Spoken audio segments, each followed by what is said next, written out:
సమావేశంలో పాల్గొన్న పాల్గొంటున్న టిపిటిఎఫ్ పెద్దలందరికీ, ప్రొఫెసర్ లక్ష్మీనారాయణ గారికి, ఇతర మిత్రులు అందరికీ కూడా నమస్కారాలు తెలియజేసుకుంటూ, ఉన్నత విద్యకు సంబంధించినటువంటి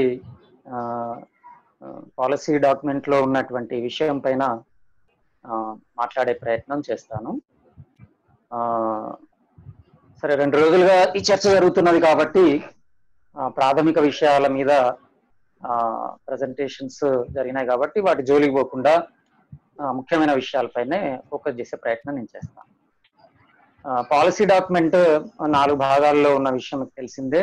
మొదటి భాగం స్కూల్ ఎడ్యుకేషన్, రెండవ భాగము హైయర్ ఎడ్యుకేషన్, తర్వాత అదర్ కీ ఏరియాస్ మూడవ భాగంలో, తర్వాత 4వ భాగంలో మేకింగ్ ఇట్ హ్యాపెన్ అనే టైటిల్ తోని 4 భాగాలుగా ఈ పాలసీ డాక్యుమెంట్ విడుదల కాబట్టది. దీంట్లో హైయర్ ఎడ్యుకేషన్ సంబంధించి ఒక 17 పేజీల భాగము కేటాయించబడ్డది. దీంట్లో ఒక 10 సబ్ టాపిక్స్ ని ఏర్పరిచారు. ఈ 10 సబ్ టాపిక్స్ లో బహుశా 2 సబ్ టాపిక్స్ ఆల్రెడీ నిన్న కవర్ చేశారు అనుకుంటున్నాను నేను, Venugopal sir and Narayana sir. కాబట్టి వాటిని వదిలేసి మిగిలిన 8 టాపిక్స్ ని చూసే ప్రయత్నం నేను చేస్తాను.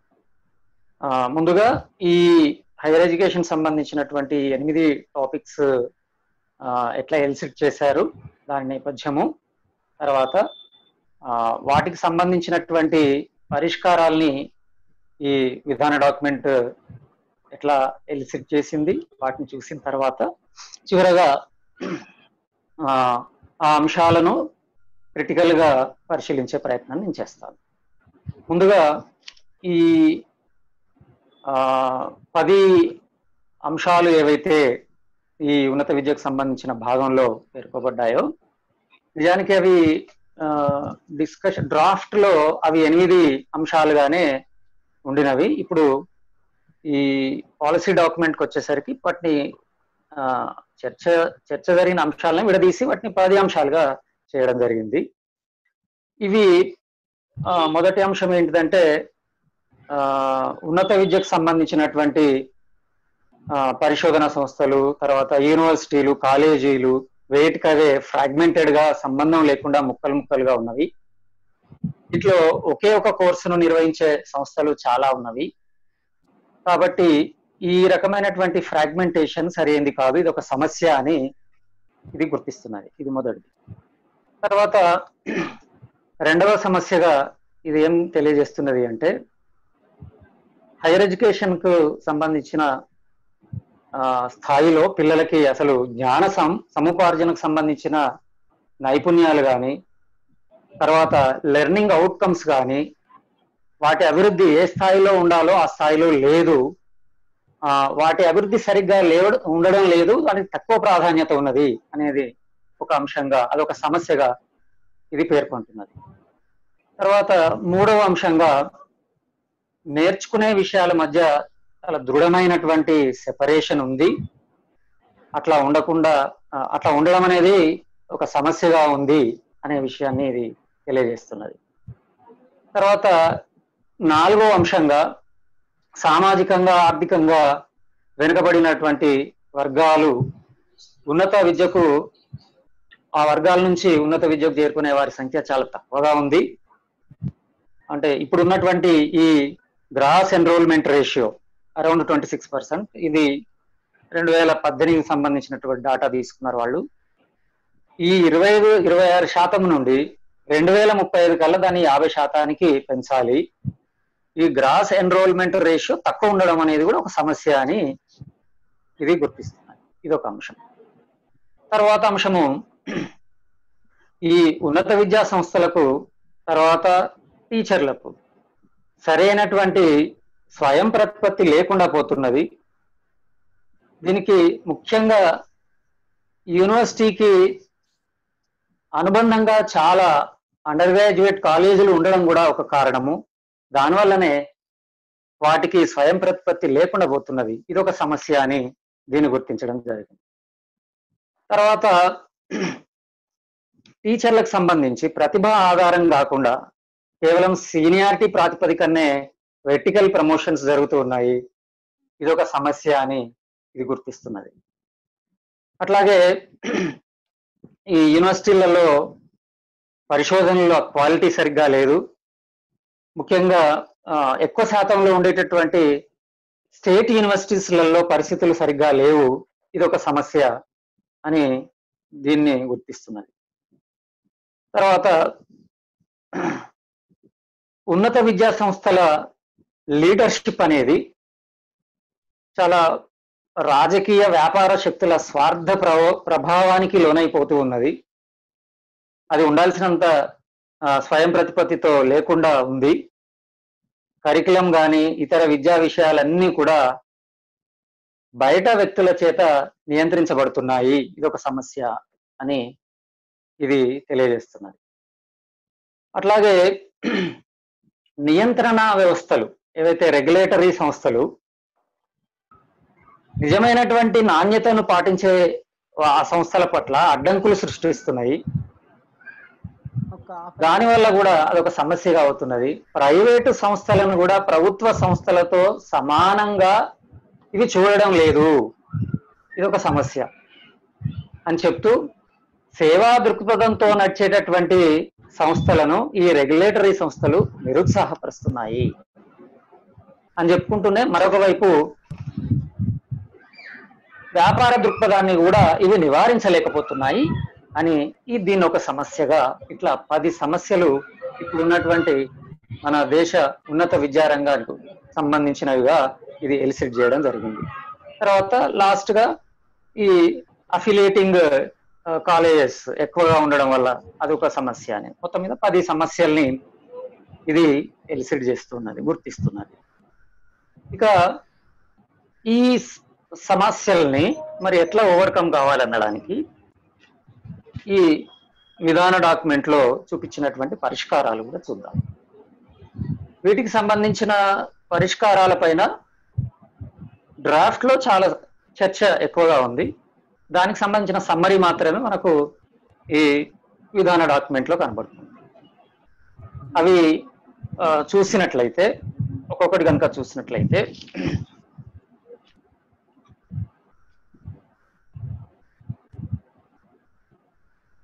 ఈ యూనివర్సిటీస్ తర్వాత కాలేజీస్ ఒకే ఒక కోర్సు లేదా పరిమిత కోర్సులను నిర్వహించే వాటిగా కాకుండా బహుళ కోర్సులను నిర్వహించే వాటిగా మార్చాలి. మల్టిపుల్ డిసిప్లిన్స్ ని ఏర్పాటు చేయాలి. తర్వాత ఒక్కొక్క ఇన్స్టిట్యూట్ లో అంటే యూనివర్సిటీ కావచ్చు అది లేదా కాలేజ్ కావచ్చు స్టూడెంట్ స్ట్రెంత్ ఎక్కువ ఉండాలి అనే విషయాన్ని చెప్తూ ఉన్నది. ఇక డ్రాఫ్ట్ లో అయితే ఈ సంఖ్యను చాలా ఎక్కువగా కూడా మెన్షన్ చేయడం జరిగింది. 5,000 నుంచి 25,000 వరకు ఒక్కొక్క ఇన్స్టిట్యూట్ లో ఉండాలి అనేటటువంటి అంశాన్ని అక్కడ చెప్పారు. కానీ ఈ విధాన డాక్యుమెంట్ లో మాత్రం అంత నంబర్ని చూపించలేదు. కాకపోతే 3,000 అంతకంటే ఎక్కువ సంఖ్యలోనే ప్రతి సంస్థలో ఉండాలి, అదే యూనివర్సిటీ కానివ్వండి లేదా అటానమస్ కాలేజ్ కానీ. మొత్తం మీద ఎక్కువ సంఖ్యలో స్టూడెంట్స్ ఉండేటటువంటి తర్వాత మల్టీ డిసిప్లినరీ అప్రోచ్ తోని ఈ ఇన్స్టిట్యూట్స్ ఉండాలి. అప్పుడు ఈ సెపరేషన్ తగ్గుతుంది. ఇది ఒక పరిష్కారంగా వాళ్ళు మన ముందుకు తెచ్చారు. తర్వాత యూనివర్సిటీలకు అనుబంధంగా ఉండేటటువంటి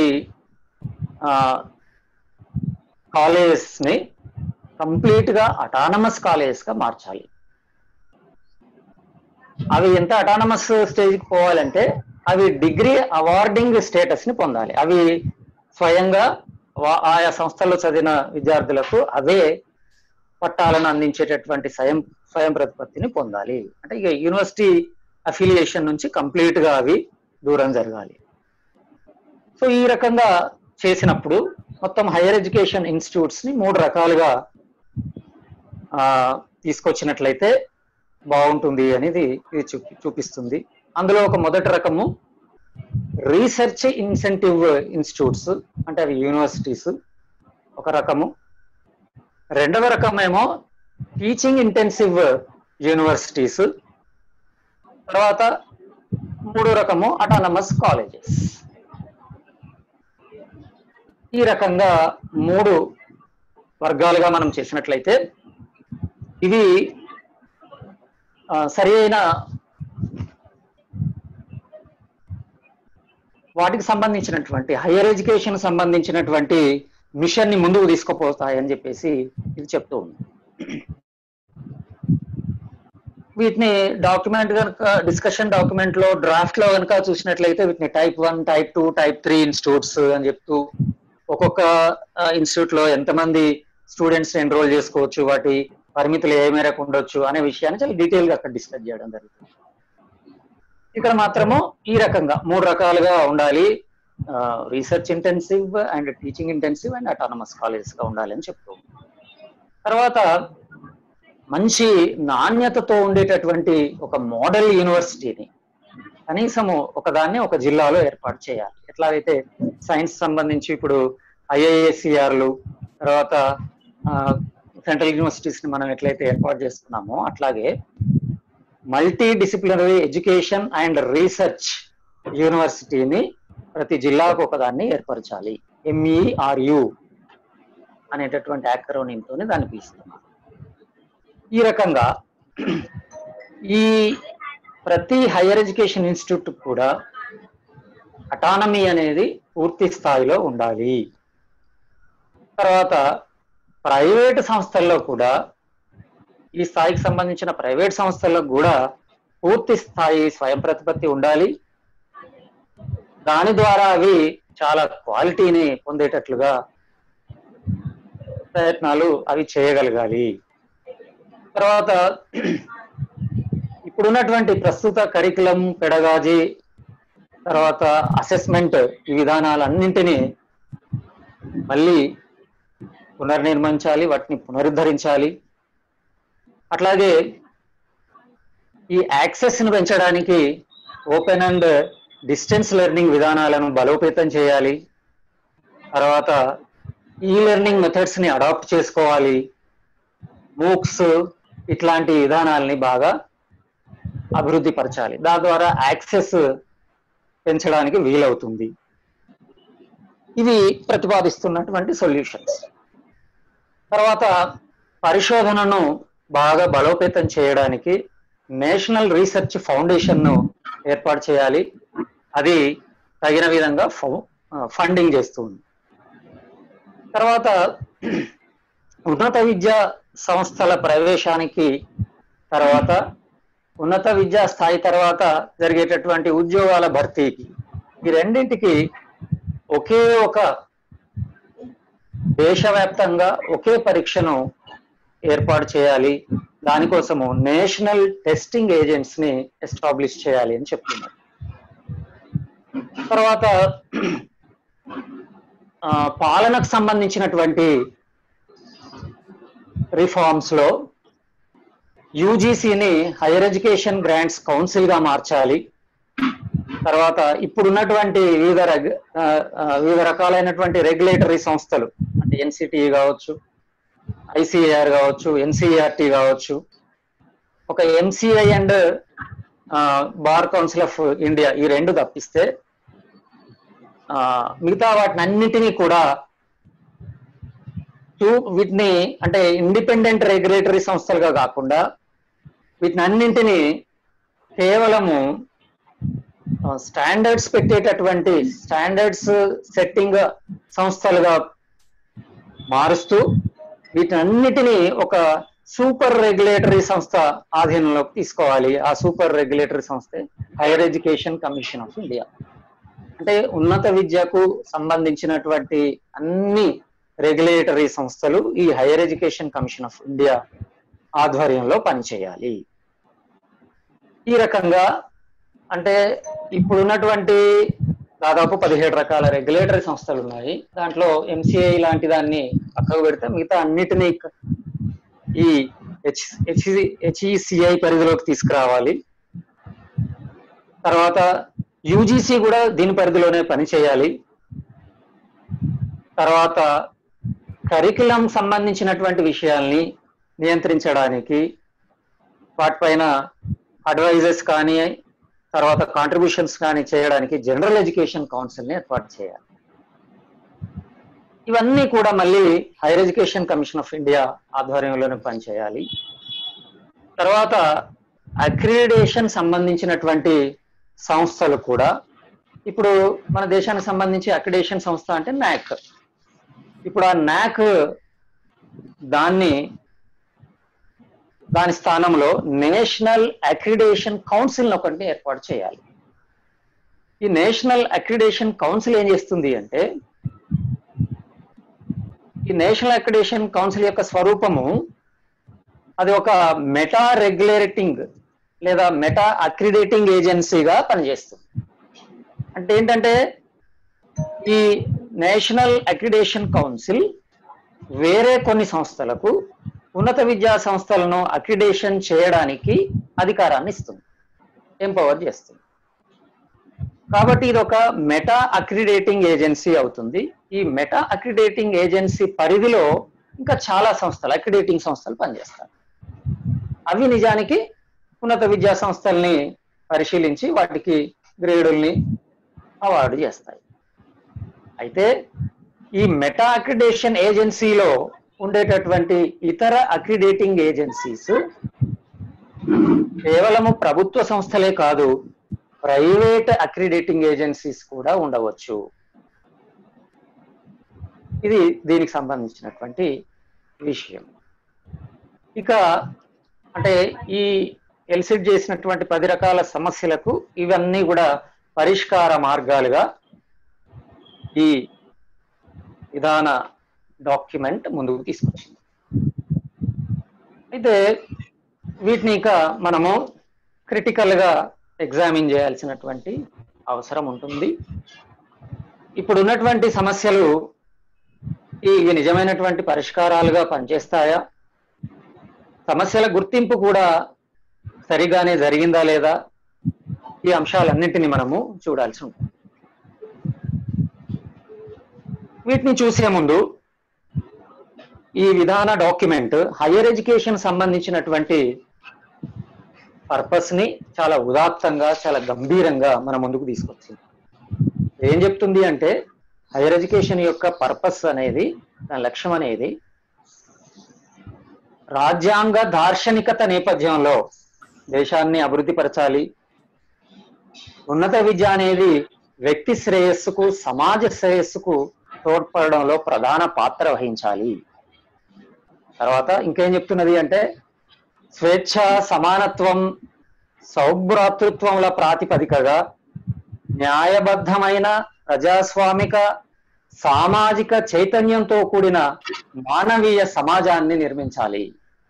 ఇది ఉన్నత విద్య లక్ష్యంగా ఈ విధాన డాక్యుమెంట్ తెలియజేస్తుంది. వీటితో పాటుగా హైయర్ ఎడ్యుకేషన్ అనేది సుస్థిర జీవనానికి, ఆర్థిక అభివృద్ధిలో ప్రముఖ పాత్రను కలిగి ఉండాలి అనే విషయాన్ని కూడా జోడిస్తూ ఉంది. ఇంత ఉదాత్తమైనటువంటి లక్ష్యాన్ని ముందు పెట్టి ఇక్కడ ఎల్సిట్ కాబడినటువంటి సమస్యలు, వాటి పరిష్కార మార్గాల్ని కనుక మనము కాస్త క్రిటికల్ గా చూసినప్పుడు దీంట్లో కొన్ని అంశాలు బాగానే అనిపించవచ్చు. కానీ ఇప్పుడున్నటువంటి వర్తమాన పరిస్థితుల నేపథ్యంలో, ముఖ్యంగా హైయర్ ఎడ్యుకేషన్ లో ప్రైవేటైజేషన్ విపరీతమైనటువంటి ఈ సమయంలో ప్రైవేటైజేషన్ లెన్సెస్ తోని మనము దీన్ని కనుక చూసినట్లయితే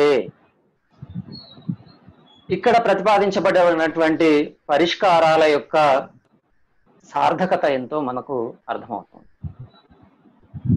ఇదొక అంశం. తర్వాత ఏదైనా విద్యా విధాన ప్రకటన లేదా విద్యా విధాన నిర్మాణం జరిగేటప్పుడు ఇప్పుడున్నటువంటి పరిస్థితులు ఏమిటి, ఈ పరిస్థితులకు కారణభూతమైనటువంటి గత పరిస్థితులు ఏంటి, వాటి నుంచి మనం ఏమి నేర్చుకోవాలి, గతంలో ఉండేటటువంటి విద్యా విధానాల్లో ఉండేటువంటి లోపాలు ఏమిటి, వాటిని ఏ మేరకు మనము ఇంకా సవరించుకొని ముందుకు తీసుకోగలుగుతాము, తర్వాత భవిష్యత్ అవసరాల్లో ఏమిటి, వాటికి సంబంధించిన అంశాలు ఏముంచాలి అనేటువంటి దృక్కోణంతో విద్యా విధానాలు రూపొందించబడినట్లయితే వాటికి సమగ్రత కలుగుతుంది. అయితే ఈ NEP 2020 మన ముందుకు తెచ్చినటువంటి ఈ పరిష్కారాలని మనం ఒకసారి చూసినట్లయితే ఉన్నటువంటి సమస్యలకు పరిష్కారాలను సరి అయిన రీతిలో ముందుకు తీసుకురావడంలో అది వైఫల్యం చెందింది అన్న విషయము మనకు అర్థమవుతుంది.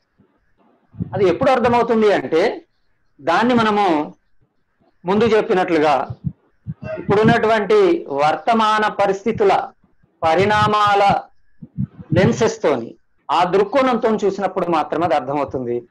అలా కాకుండా మామూలుగా చూసినట్లయితే అది బాగానే ఉంది అనిపిస్తుంది. ముందుగా ఒక అంశం మనం చెప్పుకోవాలి. ఈ విధాన డాక్యుమెంట్ చాలా గంభీరంగా ప్రీవియస్ ఎడ్యుకేషన్ కమిషన్స్ యొక్క అన్ఫినిష్డ్ ఎజెండాని ముందుకు తీసుకుపోయే ప్రయత్నం చేసింది అని చెప్తుంది. అలా చెప్పడంలో కేవలము 86, 92 విద్యా విధానాన్ని మాత్రమే రెఫరెన్స్ చేస్తుంది కానీ, రెఫరెన్స్ లోకి తీసుకుంటుంది కానీ, దాన్ని మాత్రమే ఉటంకిస్తుంది కానీ అంతకుముందు ఉన్నటువంటి ప్రధానమైనటువంటి కొఠారి కమిషన్ ని ఎక్కడ ప్రస్తావించినట్టు మనకు కనబడదు. కనీసము 86 విద్యా విధానం పైన సమీక్ష చేసినటువంటి రామ్మూర్తి కమిటీ నివేదికను కూడా ఎక్కడ ఉటంకించినట్టు కూడా మనకు కనబడదు. నిజానికి విద్యా విధానాన్ని సమగ్రంగా మనము నిర్మించాలనుకున్నప్పుడు, రూపుదిద్దుకోవాలనుకున్నప్పుడు అంతకు ముందు ఉన్నటువంటి విద్యా విధానాలకు ప్రాతిపదికైనటువంటి విద్యా కమిషన్లను సంపూర్ణంగా సమగ్రంగా రెఫర్ చేయాల్సి ఉంటుంది. అందులో ఉండేటటువంటి మంచి చెడులను విశ్లేషించవలసి ఉంటుంది. అందులో మిగిలిపోయినటువంటి మంచిని కంటిన్యూ చేయాల్సినటువంటి దిశగా విద్యా విధానాన్ని రూపుదిద్దాల్సినటువంటి అవసరం ఉంది. మనకు స్పష్టంగా ఆ ప్రయత్నము జరగలేదన్న విషయము ఇక్కడ కనబడుతుంది. కొఠారి కమిషన్ నివేదికను సమీక్షిస్తూ జేపీ నాయక్ 70 దశకంలో, అంటే 10 ఏళ్ల తర్వాత కొఠారి కమిషన్ నివేదిక బయటకు వచ్చిన తర్వాత 10 ఏళ్ల తర్వాత, అంటే ఆల్మోస్ట్ 68 అది విద్యా విధానంగా ప్రకటించబడి ఆ విద్యా విధానం అమల్లోకి వచ్చిన 10 ఏళ్ల తర్వాత దాన్ని సమీక్ష చేసి ఒక పుస్తకం రాశారు, ఎడ్యుకేషన్ కమిషన్ అండ్ ఆఫ్టర్ అనే దాంట్లో కొఠారి కమిషన్ సంబంధించినటువంటి వైఫల్యాలను కూడా ఆయన అందులో మెన్షన్ చేయడం జరుగుతుంది. అందులో 1-2 అంశాలని కనుక తడిమితే చాలా ప్రధానమైనటువంటి అంశాలు అవి.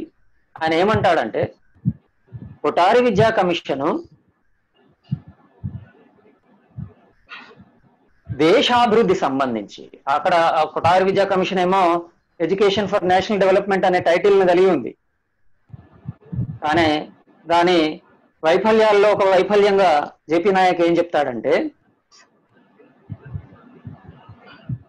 దేశ అభివృద్ధికి సంబంధించినటువంటి రోడ్ మ్యాప్ ని అది సమగ్రంగా ఇవ్వలేదు అని చెప్తాడు ఆయన. ఇది ఒక లోపంగా చెప్తాడు. తర్వాత 2వ అంశంగా విద్యా సంస్థలకు సమాజానికి ఉండేటటువంటి డైలెక్టిక్స్ ని సరిగ్గా అర్థం చేసుకోలేదు, వాటిని పూర్తి స్థాయిలో కొఠారి విద్యా కమిషన్ అర్థం చేసుకోలేదు అని చెప్తాడు. ఇప్పుడు అవే అంశాలని మనము ఇక్కడ కనుక అప్లై చేసినట్లయితే సరిగ్గా NEP 2020 కూడా ఈ 2 అంశాలని సరిగ్గా అర్థం చేసుకోలేదు అన్న విషయం మనకు మనకు చాలా స్పష్టంగా తెలుస్తుంది. పోగా కేవలము అంటే చాలా ఇంటర్నేషనల్ రిపోర్ట్స్ లాగానే మనకు యునెస్కో రిపోర్ట్స్ కానీ డెలర్స్ కమిటీ నివేదికలు కూడా విద్యా వ్యవస్థకు సంబంధించినటువంటి సిస్టమిక్ క్రైసిస్ ని ఎక్కువగా మాట్లాడవు, విద్యా ప్రక్రియకు సంబంధించినటువంటి క్రైసిస్ ని అవి ఎక్కువగా మాట్లాడుతూ ఉంటాయి. అదే క్రమము మనకు ఈ విధాన డాక్యుమెంట్ లో కూడా కనబడుతుంది. సో సిస్టమిక్ క్రైసిస్ ని ఎక్కువగా చర్చించకుండా, సిస్టమిక్ క్రైసిస్ సంబంధించినటువంటి అంశాలపైన ఎక్కువ ఫోకస్ చేయకుండా, వాటి మూలాల్లోకి లోతుల్లోకి పోకుండా కేవలము విద్యా ప్రక్రియకు సంబంధించినటువంటి అంశాలను మాత్రమే తడిమి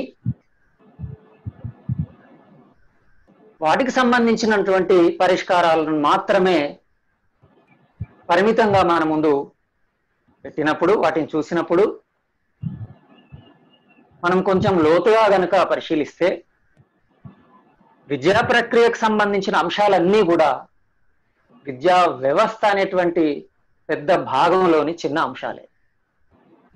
కాబట్టి విద్యా వ్యవస్థకు సంబంధించినటువంటి క్రైసిస్ ని మనం పరిష్కరించకుండా కేవలము విద్యా ప్రక్రియకు సంబంధించినటువంటి క్రైసిస్ ని ఎట్టి పరిస్థితిలోనూ పరిష్కరించుకోలేము. ఈ అంశాన్ని సరిగ్గా అర్థం చేసుకొని చూసినట్లయితే ఈ విధాన డాక్యుమెంట్ యొక్క పరిమితులు మనకు స్పష్టంగా అర్థమవుతాయి. కొన్ని 5-6 అంశాలని మీ ముందుంచే ప్రయత్నం నేను చేస్తాను. ముందుగా హైయర్ ఎడ్యుకేషన్ సంబంధించి ఈ విధాన డాక్యుమెంట్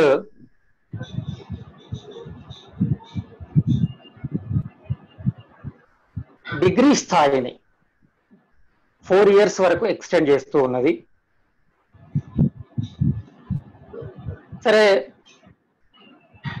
రీసెర్చ్ పట్ల ఆసక్తి ఉన్న వాళ్ళు 4 years ఆనర్స్ కోర్స్ చేసుకోవచ్చు, లేదా 3 years తర్వాత డ్రాప్ అవ్వచ్చు. అంటే మల్టిపుల్ ఎగ్జిట్ అవకాశాలని ఇది ప్రతిపాదిస్తుంది. ఈ మల్టిపుల్ ఎగ్జిట్ అవకాశాలని ప్రతిపాదిస్తూ చాలా ఇక్కడ ఏంటిది అంటే ఈవెన్ డిగ్రీలో చేరిన పిల్లలు 1 సంవత్సరం తర్వాత కూడా వాళ్ళకు ఫర్దర్ గా హైయర్ ఎడ్యుకేషన్ కంటిన్యూ చేయాలి అనిపించకపోతే, అక్కడ డ్రాప్ అయినట్లయితే వాళ్ళకు ఒక సర్టిఫికేట్ కోర్స్ సెట్ వస్తుంది. 2 సంవత్సరాల డిగ్రీని పూర్తి చేసినట్లయితే ఒక డిప్లొమా అవార్డు చేయబడుతుంది. 3 సంవత్సరాలు అయితే ఇప్పుడు ఉన్నట్టుగా 3 year డిగ్రీ అవార్డు చేయబడుతుంది. ఇక 4 years డిగ్రీ చేసినట్లయితే ఆనర్స్ డిగ్రీ వస్తుంది. ఆనర్స్ డిగ్రీ చేసిన వాళ్ళు డైరెక్ట్ గా పరిశోధనలోకి ఎంటర్ అవ్వచ్చు, పిహెచ్డిలో అడ్మిషన్ తీసుకోవచ్చు. ఇప్పుడు ఉన్నటువంటి ఎంఫిల్ తొలగించడం జరుగుతుంది. సో ఎంఫిల్ అవసరం లేదు. ఇంకా ఒకవేళ 3 years తర్వాత ఎగ్జిట్ అయినట్లయితే మళ్ళీ 2 సంవత్సరాల పీజీ కోర్సును చేసుకున్నట్లయితే మళ్ళీ పిహెచ్డిలోకి పోవచ్చు. ఇది ఈ రకంగా ఒక మల్టిపుల్ ఎగ్జిట్ సౌకర్యాన్ని కలుగజేస్తూ ఇది విద్యార్థి లోకానికి చాలా సౌకర్యవంతమైనటువంటి అవకాశంగా ఈ విధాన డాక్యుమెంట్ పేర్కొంటూ ఉంటుంది. కానీ నిజానికి దీన్ని కొంచెం మనం క్రిటికల్ గా అబ్జర్వ్ చేసినట్లయితే ఉన్నత విద్య యొక్క లక్ష్యాన్నేమో చాలా ఉదాత్తంగా ఈ డాక్యుమెంట్ పేర్కొంటున్నది. ఉన్నత విద్యకు సంబంధించినటువంటి ఆ లక్ష్యాల సాధన జరగాలంటే ఆ కనీసము ఇప్పుడున్నటువంటి 3 సంవత్సరాల విద్య అనేది తప్పకుండా ఉండాలి అనేది మనకు అర్థం అవుతుంది. ఈ కనీసము 3 సంవత్సరాల విద్యను పొందితేనే విద్యార్థిలో చాలా క్రిటికల్ థింకింగ్, ఇండిపెండెంట్ థింకింగ్, తర్వాత వ్యక్తి తనేంటో తాను, తనకు సమాజానికి ఉండేటువంటి సంబంధాలు, సమాజ స్థితిగతులు, ఇట్లాంటి అంశాల పట్ల ఒక అవగాహన ఏర్పడేటటువంటి దశ అది. మనలో ఉండేటువంటి వైరుధ్యాలు, సమాజంలో ఉండేటువంటి వైరుధ్యాలు, వాటి డయలెక్టిక్స్, ఇవన్నీ నేర్చుకునేటటువంటి దశ అది. అటువంటి దశలో పూర్తి స్థాయి అవకాశాన్ని ఇవ్వకుండా 1 year తర్వాత సర్టిఫికేట్ కోర్స్, 2 years తర్వాత డిప్లొమా, ఇట్లా అవార్డు చేసి పిల్లల్ని పంపించినట్లయితే ఈ స్థాయికి సంబంధించినటువంటి విద్యా లక్ష్యం ఎట్లా నెరవేరుతుంది? చాలా లోతుగా చూడాల్సినటువంటి అంశం. దీన్ని ఇంకా గొప్పగా చెప్తూ దానివల్ల వాళ్ళు ఏ స్థాయిలో ఎగ్జిట్ అయినా కూడా ఆ స్థాయి వరకు చదివిన క్రెడిట్స్ నిల్వ చేయబడతాయి. దాన్ని అకాడమిక్ బ్యాంక్ క్రెడిట్స్ అని అన్నారు అనమాట. ఒక బ్యాంక్ లో ఆ క్రెడిట్స్ పెట్టుకుంటారు అనమాట. మళ్ళీ వాళ్ళు, ఆ పిల్లలు ఎప్పుడైనా కూడా కంటిన్యూ చేయాలనుకుంటే ఆ ప్రీవియస్ క్రెడిట్స్ కన్సిడర్ అవుతాయి, మళ్ళీ వాళ్ళు కంటిన్యూ చేసుకోవచ్చు ఎడ్యుకేషన్. ఇది దీంట్లో ఉన్నటువంటి స్కీమ్. అయితే కొంచెం లోతుగా పోయి చూస్తున్నట్టయితే ఎవరు ఎగ్జిట్ అవుతారు, ఏ పిల్లలు ఎగ్జిట్ అవుతారు? నిజానికి అఫోర్డ్ చేయలేని పిల్లలు మాత్రమే, పేద వర్గాల పిల్లలు మాత్రమే కనీస 3 years డిగ్రీని పూర్తి చేయలేని పరిస్థితులు ఉంటాయి. దానివల్ల మరి ప్రయోజనం ఏంటిది? వాళ్ళల్లో ఏదైతే ఆ స్థాయికి సంబంధించినటువంటి జ్ఞాన సముపార్జన నైపుణ్యాలు రావాలని ఈ డాక్యుమెంట్ కాంక్షిస్తున్నదో అవి నెరవేరే అవకాశం ఉంటున్నదా? కేవలము సర్టిఫికెట్లు మాత్రము పొందేటటువంటి అవకాశాలు వస్తున్నాయి. ఒక రకంగా ఇప్పటికే మనము చాలా డిప్లొమా డిసీజ్ తోని దాంట్లో చాలా పీకల లోతు వరకు కూరుకుపోయి ఉన్నాం. చదువులు, జ్ఞానము మనకు పట్టవు, మనకు అవసరం లేదు, సర్టిఫికెట్లు కావాలి. ఇటువంటి సమస్యాత్మకమైనటువంటి ఈ వర్తమాన పరిస్థితుల్ని ఇది ఇంకా రీఎన్ఫోర్స్ చేసేటటువంటి ప్రక్రియ తప్ప ఇది చాలా అధునాతకమైంది కాదు, మంచి పరిణామము కాదు. తర్వాత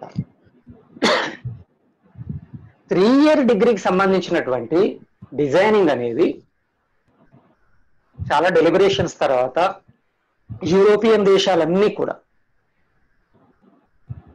బొలోనా డిక్లరేషన్ ఆధారంగా చాలా వరకు యూరోపియన్ దేశాలు, నియర్లీ ఒక 30 to 40 కంట్రీస్ తమ దేశాల్లో ఉన్నత విద్యను ఈ 3 సంవత్సరాలు పర్టికులర్ గా అండర్ గ్రాడ్యుయేట్ కోర్సెస్ ని 3 years కోర్సెస్ గా రన్ చేస్తూ ఉన్నాయి. మనం కూడా దాన్ని అడాప్ట్ చేసుకుంటున్నాం. ఇప్పుడు ఈ 3 years డిగ్రీ కోర్స్ ని 4 years గా మార్చాల్సిన అవసరం ఏమొచ్చింది? యూరోపియన్ దేశాల్లో అమలవుతున్నది, మనం దాంట్లో భాగంగానే మనం అమలు చేస్తున్నాము. ఇప్పుడు కొత్తగా దీనివల్ల నష్టం ఏమొచ్చింది? 4 years డిగ్రీ ఎందుకు అవసరం వస్తుంది? దీన్ని మొదట్లో ఇంట్రడ్యూస్ చేసినప్పుడు ఢిల్లీ యూనివర్సిటీలో జరిగిన గొడవలు 7-8 ఏళ్ల క్రింద మనం చూసాము. వాళ్ళు వ్యతిరేకించడం, దాని వెనుక ఉన్నటువంటి ప్రయోజనాల గురించి విస్తృతమైనటువంటి చర్చలు కూడా జరిగినాయి. సులువుగా అర్థం చేసుకోవాలని అనుకుంటే హైయర్ ఎడ్యుకేషన్ ని అమెరికాలో పర్సూ చేసుకునే వారి కోసము ఈ సదుపాయాన్ని ఇస్తున్నారన్నటువంటి విషయం మనకు సులువుగానే అర్థమవుతుంది. సారీ,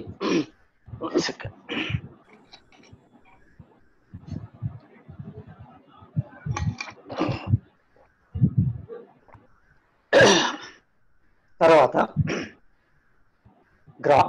ఉన్నత విద్యకు సంబంధించి గ్రాస్ ఎన్రోల్మెంట్ రేషియోని 50% పెంచాలని ఒకవైపు చెప్తూ ఇటువంటి మల్టిపుల్ ఎగ్జిట్ మెకానిజం ని డివైస్ చేస్తే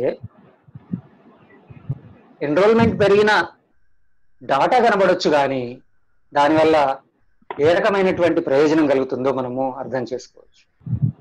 మరొక పక్క ఈ రకమైనటువంటి ఎగ్జిట్స్, నిజానికి అవి ఎగ్జిట్స్ కాదు, డ్రాప్అవుట్స్ అనాలి. ఇప్పుడు మనం కొత్త రూపంలోని drop outs, higher education drop outs అనొచ్చు. ఆ డ్రాప్ అవుట్స్ హైయర్ ఎడ్యుకేషన్ ని కంటిన్యూ చేసుకోవడానికి ఆన్లైన్ డిస్టెన్స్ లెర్నింగ్ మెథడ్స్ ని, తర్వాత ఈ లెర్నింగ్ మెథడ్స్ ని బాగా ఎంకరేజ్ చేయడం జరుగుతుంది. తర్వాత ఈ ఆన్లైన్ డిస్టెన్స్ లెర్నింగ్ కానీ ఈ లెర్నింగ్ పైన కూడా చాలా చర్చలు జరుగుతున్నాయి. బహుశా నిన్న మొన్న ప్రసంగాల్లో కూడా ఆ విషయాలపైన మాట్లాడి ఉండొచ్చు. ఈ లెర్నింగ్ అనేది ఎప్పుడూ కూడా ఫేస్ టు ఫేస్ లెర్నింగ్ కి అది సబ్స్టిట్యూట్ కాదు. దాని వెనకాల డిజిటల్ లెర్నింగ్ ఎక్విప్మెంట్ ప్రొడ్యూస్ చేసేటటువంటి మార్కెట్ శక్తుల ప్రమేయం ఉంది. అది ఒక డిజిటల్ క్యాపిటలిజం యొక్క కాన్సిక్వెన్స్ అన్న విషయం మనకు సులువుగానే అర్థమవుతుంది. ఇంకా ఇప్పుడు అంటే మనలాంటి దేశాల్లో ఇప్పుడు అది డిజిటల్ క్యాపిటలిజం స్వరూపంలోనే ఉంది. ఇవే పరిస్థితులు ఇంకా ముందుకు పోయినట్లయితే ప్లాట్ఫామ్ క్యాపిటలిజం పరిస్థితుల్ని కూడా మనం ఎదుర్కోవాల్సినటువంటి ప్రమాదం రాబోతుంది. డిజిటల్ క్యాపిటలిజం ఏమో కేవలము ఈ ఆన్లైన్ లెర్నింగ్, డిజిటల్ ఈ లెర్నింగ్ సంబంధించినటువంటి ఎక్విప్మెంట్ ని అమ్ముకొని లాభాలను సంపాదించేటటువంటి మార్కెట్ శక్తుల ప్రయోజనాలే ఉంటుంది. ప్లాట్ఫామ్ క్యాపిటలిజం మనం ముందుకు వచ్చినట్లయితే దీనికంటే మల్టిపుల్ ఎఫెక్ట్స్ తోని, అంటే ఆర్టిఫిషియల్ ఇంటెలిజెన్స్ ని ఉపయోగించి బిగ్ డేటా అనలిటిక్స్, తర్వాత వాటికి సంబంధించినటువంటి డాటా అనలిటిక్స్ సహాయంతో డిజిటల్ లేదా ఈ లెర్నింగ్ యాక్సెస్ లోకి వచ్చినటువంటి ప్రతి స్టూడెంట్, ప్రతి వ్యక్తి యొక్క డిజిటల్ ఫుట్ ప్రింట్స్ తోని డాటాని పెద్ద క్యాపిటల్ గా చేసుకుని వ్యాపారం చేసుకునేటటువంటి డిజిటల్ ప్లాట్ఫామ్స్, వాటి క్యాపిటలిజం యొక్క ఎఫెక్ట్స్ ని మనం ముందు చూడబోతున్నాం. మైక్రోసాఫ్ట్ కావచ్చు, అది గూగుల్ కావచ్చు, అది అమెజాన్ కావచ్చు, వాటికి సంబంధించినటువంటి ఫుటింగ్ ఇప్పుడు అమెరికా లాంటి దేశాల్లో ప్రారంభమైంది. కాబట్టి ఆ నేపథ్యంలో చూసినప్పుడు ఇది గొప్పగా చెప్పుకుంటున్నటువంటి ఈ రీఫార్మ్ యొక్క అసలు స్వరూపం మనకు అర్థమవుతుంది.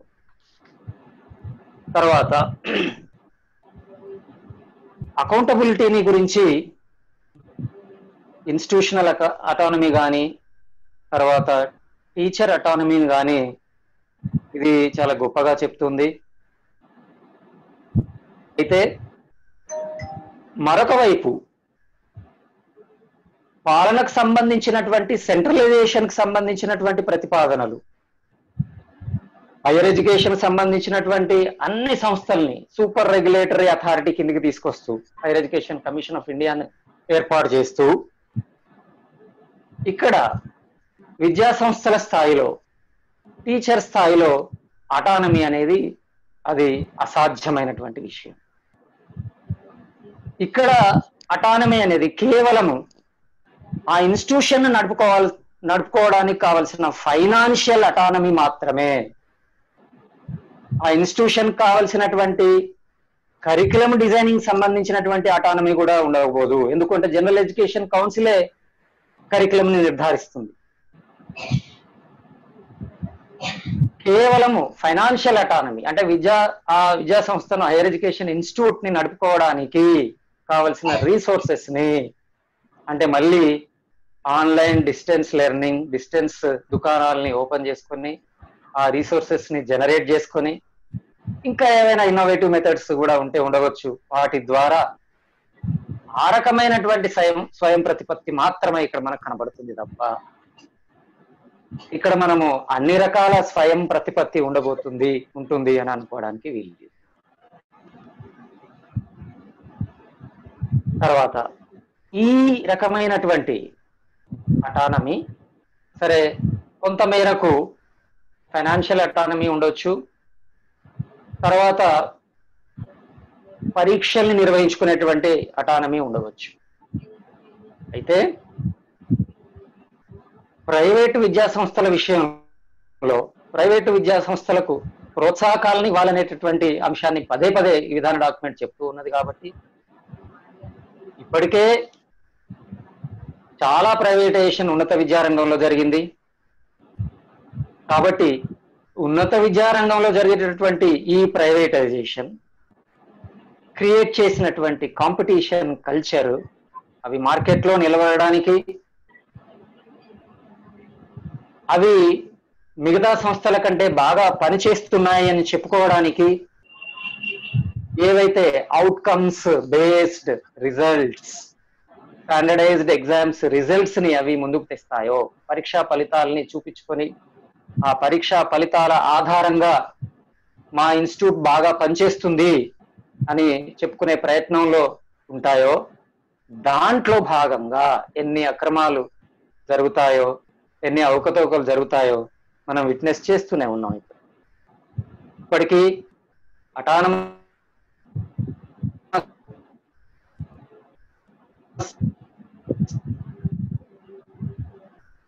స్టేటస్ ఉన్నటువంటి కాలేజ్ లో అకాడమిక్ ఇన్ఫ్లేషన్ వాటిని క్లోజ్ గా అబ్జర్వ్ చేస్తున్న వాళ్ళకి చాలా మందికి తెలిసిందే. ఇది ఇంకా ఇంటెన్సిఫై అవుతుంది. తర్వాత ఈ అటానమీని ముందుకు తీసుకొచ్చే క్రమంలో టీచర్ యొక్క అకౌంటబిలిటీని కూడా పదే పదే చర్చిస్తున్నటువంటి ఈ విధాన డాక్యుమెంట్ టీచర్ అకౌంటబిలిటీకి కూడా ఈ స్టాండర్డైజ్డ్ ఎగ్జామినేషన్స్ యొక్క రిజల్ట్స్ ని, అవుట్కమ్స్ ని బేస్ చేసుకుని టీచర్ అకౌంటబిలిటీని నిర్ధారించేటటువంటి విధానాలని మనం ముందుకు తీస్తాం. టీచర్లకు సంబంధించినటువంటి ప్రమోషన్స్ వెర్టికల్ గా కాకుండా మెరిట్ బేస్డ్ గా ఉండాలి అని ఈ విధాన డాక్యుమెంట్ పదే పదే చెప్తూ ఉన్నారు. ఇక్కడ మెరిట్ బేస్డ్ అంటే మెజర్మెంట్ ప్రాతిపదిక మళ్ళీ అక్కడ ఆయన సబ్జెక్ట్ లో ఆయన సాధించినటువంటి ఎగ్జామినేషన్ రిజల్ట్సే అవుతాయి.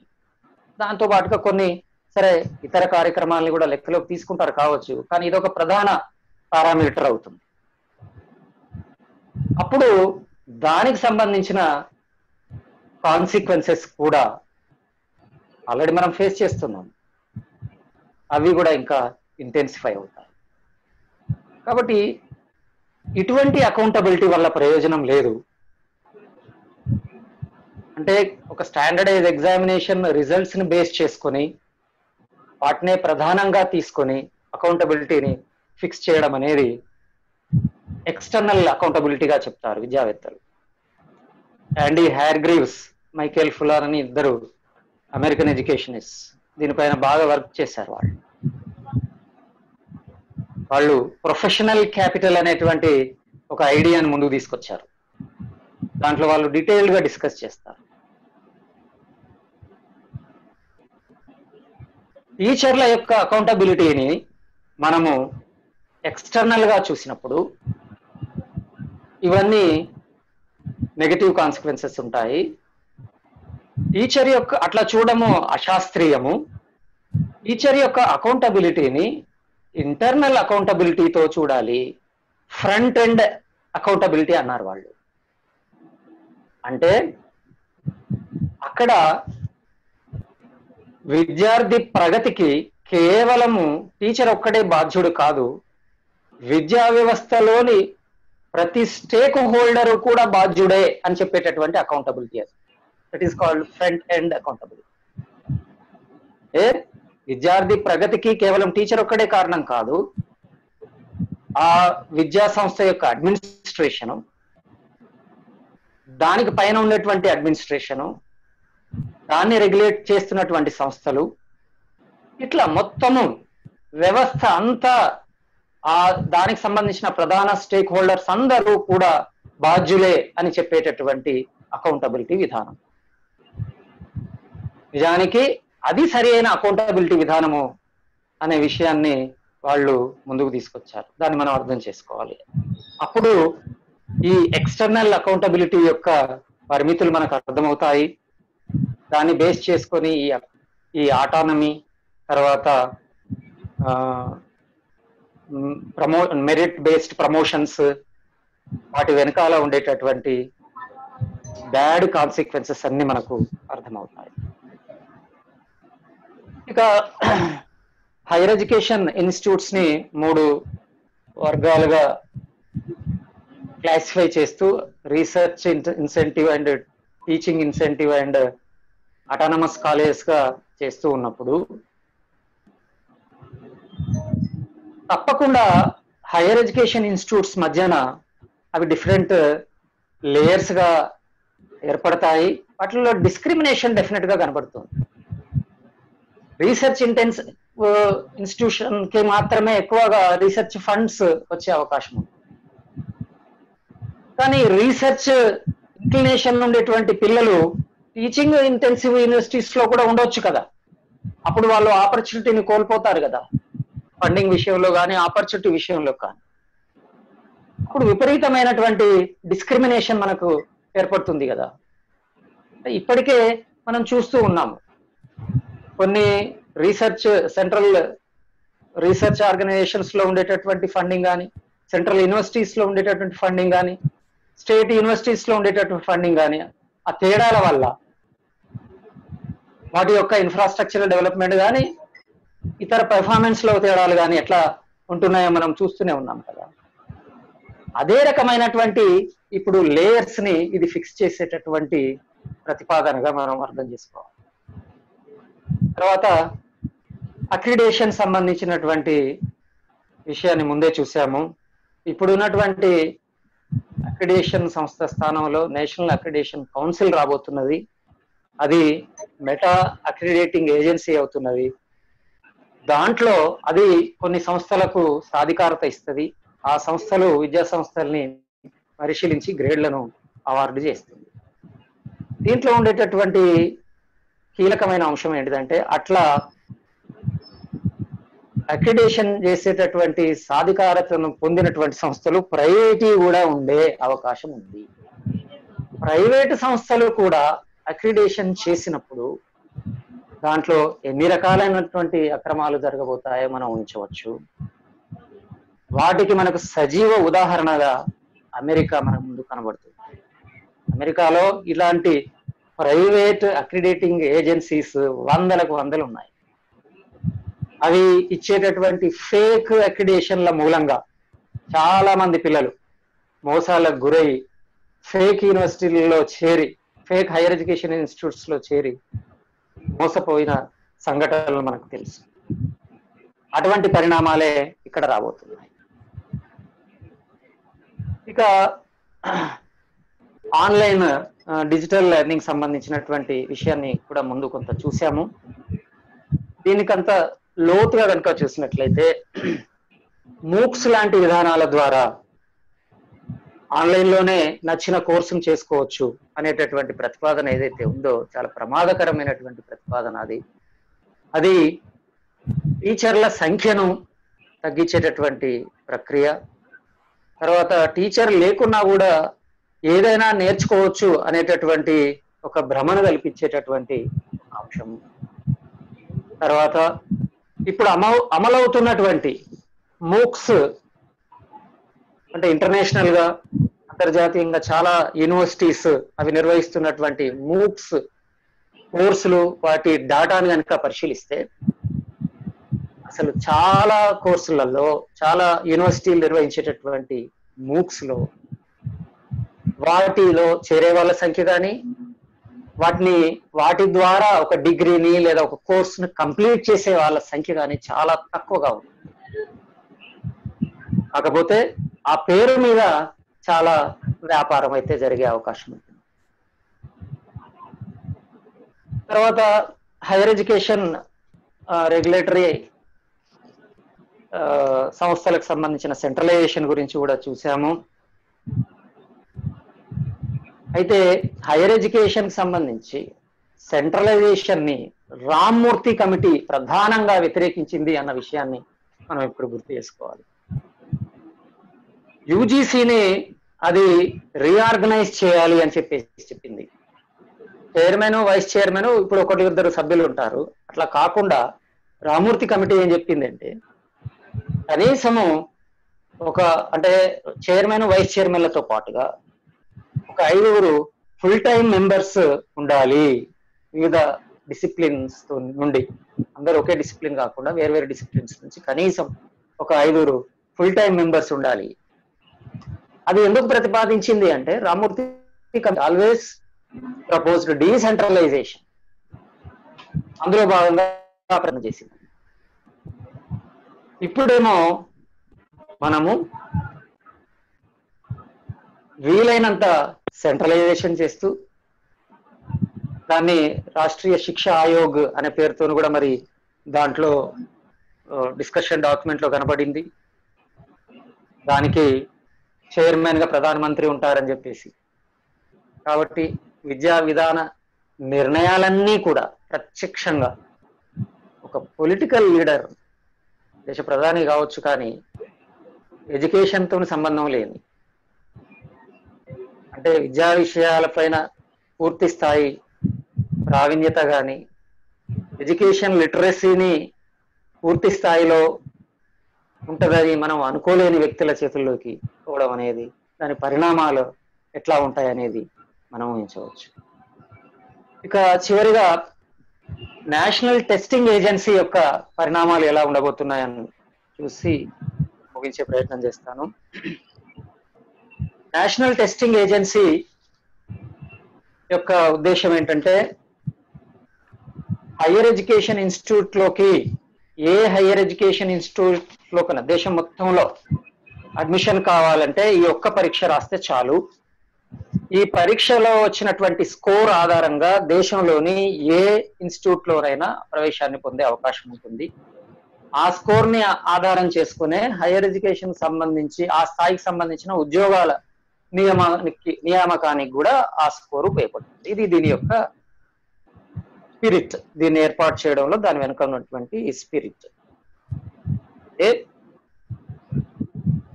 చాలా వైవిధ్యభరితమైనటువంటి దేశంలో ప్రాంత, లింగ, కుల, జాతి, రూరల్, అర్బన్, ఫిజికల్ డిజబిలిటీస్, ఇట్లాంటి చాలా తేడాలు ఉన్నటువంటి సమాజంలో ఒకే ఒక పరీక్ష అందరినీ ఎలా పరీక్షిస్తుంది?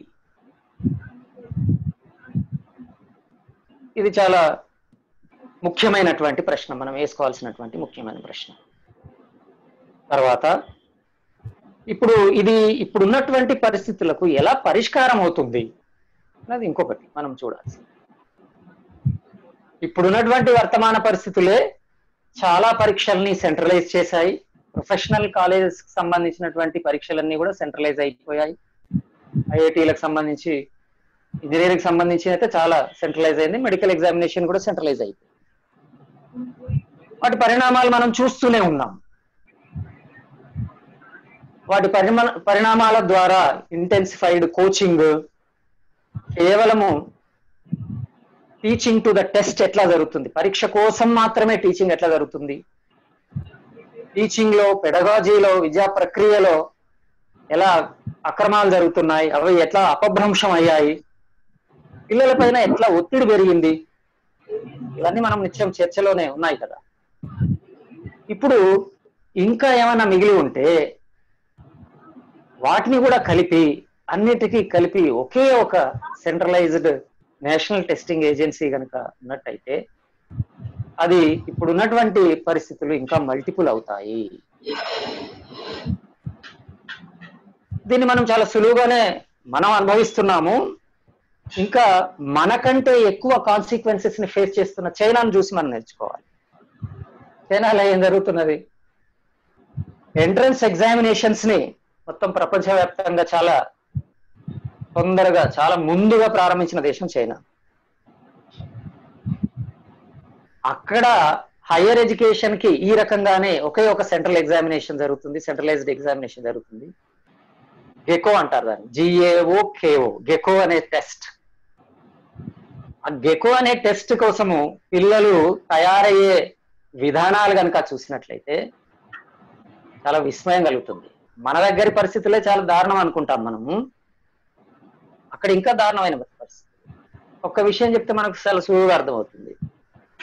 అక్కడ పర్టికులర్ గా హైయర్ ఎడ్యుకేషన్ స్థాయికి పోదలిచిన పిల్లల, ఆ వయసుకు సంబంధించిన పిల్లలలో జరిగే సూయిసైడ్స్ లో 93% కేసెస్ ఈ అకాడమిక్ ప్రెషర్ తోనే జరుగుతున్నాయన్నది డాటా తెలియజేస్తున్నది. తర్వాత ఒక ఉదాహరణ మీకు చెప్తాను. ఈ గేకో ఎగ్జామ్ కి ప్రిపేర్ అయ్యేటటువంటి పిల్లలు పూర్తి స్థాయి ప్రిపరేషన్ కోసము, అంటే కనీసంగా రోజువారీ చేయాల్సిన పనులు కూడా చేయకుండా, అంటే కనీసము భోజనము, లంచ్ ఇట్లాంటి పనులకు కూడా టైం వేస్ట్ అని అనుకునేంత ఒత్తిడితో ఉండి వాళ్ళకు కావలసినటువంటి ఎనర్జీ కోసము అమినో యాసిడ్స్ డ్రిప్స్ పెట్టుకొని చదువుతూ ఉంటారు. I wondered when I saw this type of images in the some of the sites of education.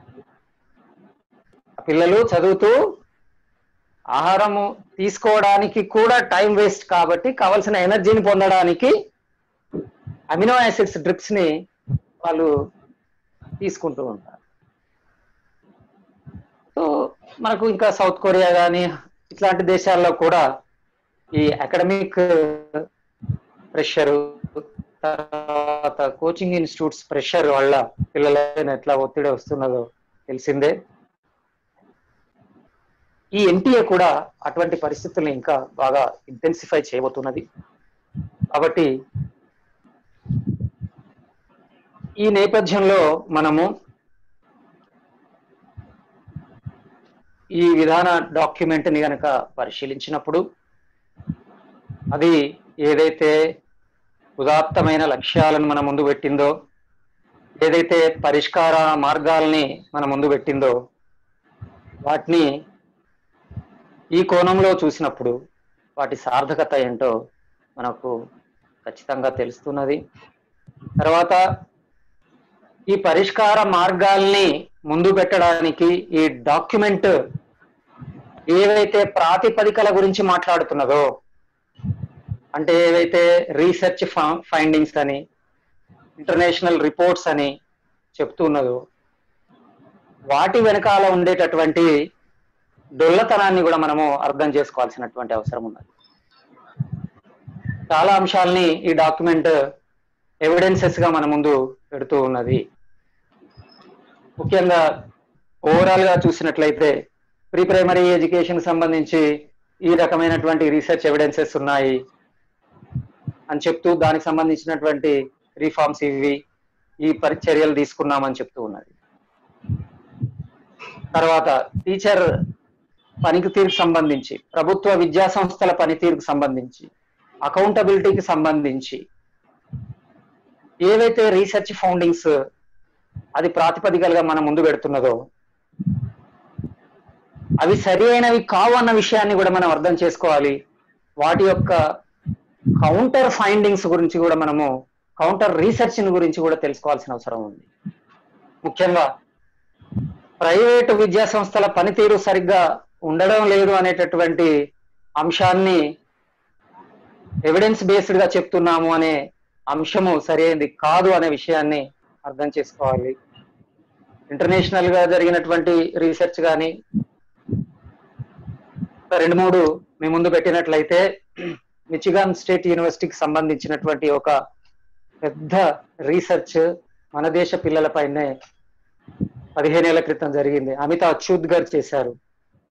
ఒకే రకమైనటువంటి సామాజిక ఆర్థిక నేపథ్యం ఉన్నటువంటి పిల్లలందరినీ, ప్రైవేట్ లో ఉన్న వాళ్ళని, తర్వాత ప్రభుత్వ సంస్థల్లో ఉన్న వారిని కంపేర్ చేస్తూ వాళ్ళ అకాడమిక్ అచీవ్మెంట్ గురించి వాళ్ళు పరిశోధన చేయడం జరిగింది. ఆ ఫలితాలు ఎటువంటి అంశాన్ని మనం ముందు తెచ్చాయంటే, అక్కడ ఏమీ తేడా లేదు అన్న విషయాన్ని ముందు తెచ్చాయి.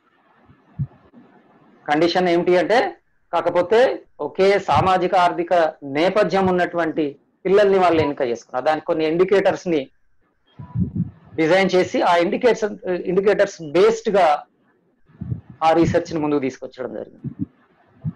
తర్వాత అజీం ప్రేమ్జీ యూనివర్సిటీ వాళ్ళు కూడా ఒక మంచి పరిశోధన అప్పుడు అన్డివైడెడ్ తెలుగు రాష్ట్రాల విభజన ముందు ఆంధ్రప్రదేశ్లో చేయడం జరిగింది. వాళ్ళు తీసుకున్నటువంటి శాంపుల్ చాలా పెద్ద శాంపుల్ తీసుకున్నారు. చాలా ఇక్కడ అయినట్టయితే తెలంగాణలో అయితే 10 జిల్లాల్లో చేశారు అది. అట్లాగే ఆంధ్రప్రదేశ్లో కూడా 10కి పైగా జిల్లాల్ని సెలెక్ట్ చేసుకున్నారు.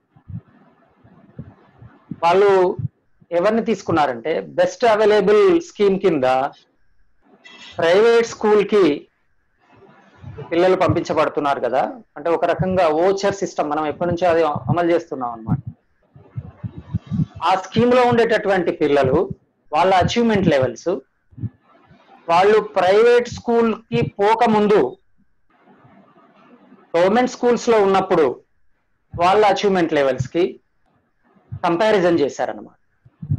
అంటే గవర్నమెంట్ స్కూల్లో వాళ్ళు చదివినప్పుడు వాళ్ళ అకాడమిక్ అచీవ్మెంట్ సంబంధించిన రికార్డ్స్ తీసుకొని వాళ్ళు ప్రైవేట్ స్కూల్ కు పోయిన తర్వాత, అది 1 సంవత్సరం కూడా కాదు, వాళ్ళు 3 years డేటా తీసుకున్నారు. ఆ 3 years ప్రైవేట్ స్కూల్లో వాళ్ళు చదివిన తర్వాత వాళ్ళ అచీవ్మెంట్ లెవెల్ ఏదైతే ఉందో దానికి సంబంధించిన డేటా తీసుకుని రెండింటిని కంపేర్ చేశారు. ఏమీ తేడా లేదని చెప్పారు. తర్వాత సెస్ లో కూడా ఒక అద్భుతమైన పరిశోధన చేశారు.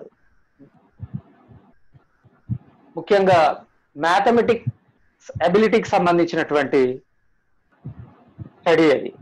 ప్రైవేట్ స్కూల్లో తర్వాత పబ్లిక్ స్కూల్లో చదువుతున్న పిల్లల యొక్క మ్యాథమెటిక్స్ అబిలిటీ పైన అన్ని పరిశోధనలు ఇప్పుడు బయట ప్రచారంలో, అంటే ప్రైవేట్ స్కూల్స్ పిల్లల యొక్క అచీవ్మెంట్ లెవెల్స్ బాగున్నాయి అనే వాటికి కౌంటర్ ఎవిడెన్స్ ని ప్రొవైడ్ చేసేటటువంటి ఫైండింగ్స్.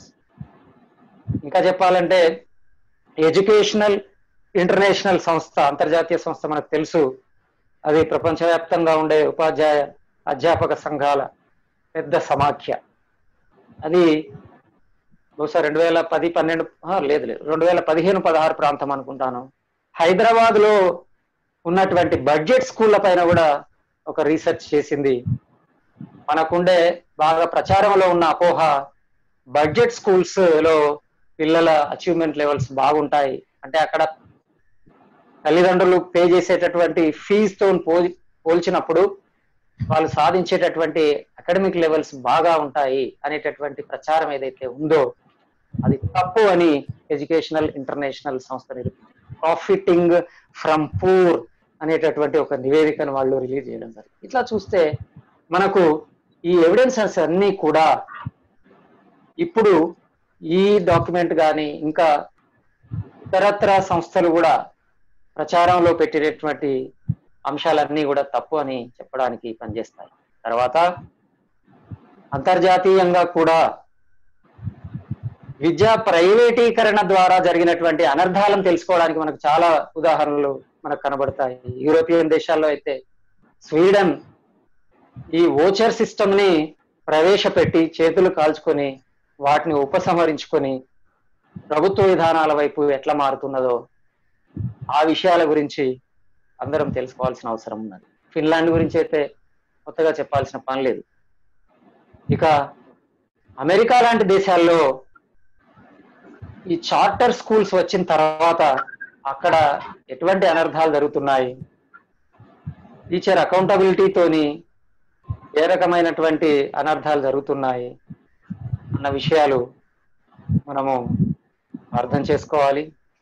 ముఖ్యంగా చిలీ లాంటి దేశాల్లో 70 దశకంలో అమలైనటువంటి ప్రైవేటీకరణ విధానాల ఫలితంగా అక్కడ జరిగిన పరిణామాలు, వాటికి రెసిస్టెన్స్ ఉద్యమాలు, వాటి ఫలితంగా ఇప్పుడు పబ్లిక్ ఎడ్యుకేషన్ వైపు వాళ్ళు ఎట్లా ముందుకు పోతున్నారు అనేటటువంటి ఎవిడెన్సెస్, ఉద్యమాలు మనము తెలుసుకోవాలి, వాటిని ముందుకు తీసుకురావాలి. అక్కడ జరిగినటువంటి పెంగ్విన్ రెవల్యూషన్ పబ్లిక్ ఎడ్యుకేషన్ సంబంధించి ఒక ప్రముఖమైనటువంటి విప్లవాత్మకమైనటువంటి ఒక రెవల్యూషన్, పెంగ్విన్ రెవల్యూషన్. ప్రైవేట్ అనర్థాలకు వ్యతిరేకంగా జరిగినటువంటి ఒక మ్యాసివ్ రెవల్యూషన్. దాని ఫలితంగా గవర్నమెంట్స్ అక్కడ తప్పనిసరిగా ప్రైవేటు విధానాల నుంచి ప్రభుత్వ రంగం వైపుకు ఆ విధానాల్ని అవి మార్చుకున్న ఎవిడెన్సెస్ మన ముందు ఉన్నాయి. ఇట్లాంటి అంశాల్ని ఎక్కడ రెఫర్ చేయకుండా కేవలము ప్రైవేటీకరణ వాటి వల్ల మాత్రమే విద్యా సంస్థలు బలోపేతం అవుతాయి, వాటి వల్ల మాత్రమే నాణ్యత పెరుగుతుంది అనేటటువంటి ఒక తప్పుడు అభిప్రాయాల్ని కలుగజేస్తూ పైకి చూసినప్పుడు ఈ రకంగా ఈ విధాన డాక్యుమెంట్ కొన్ని భ్రమలకు గురి చేసేటటువంటి అంశము మనకు చాలా ఇందులో కనబడతాయని తెలియచేస్తూ ఈ అవకాశాన్ని ఇచ్చినటువంటి ఈపీటీఎఫ్ కు కృతజ్ఞతలు తెలియజేస్తూ విన్న మిత్రులందరికీ కూడా మరీ కృతజ్ఞతలు తెలియజేస్తూ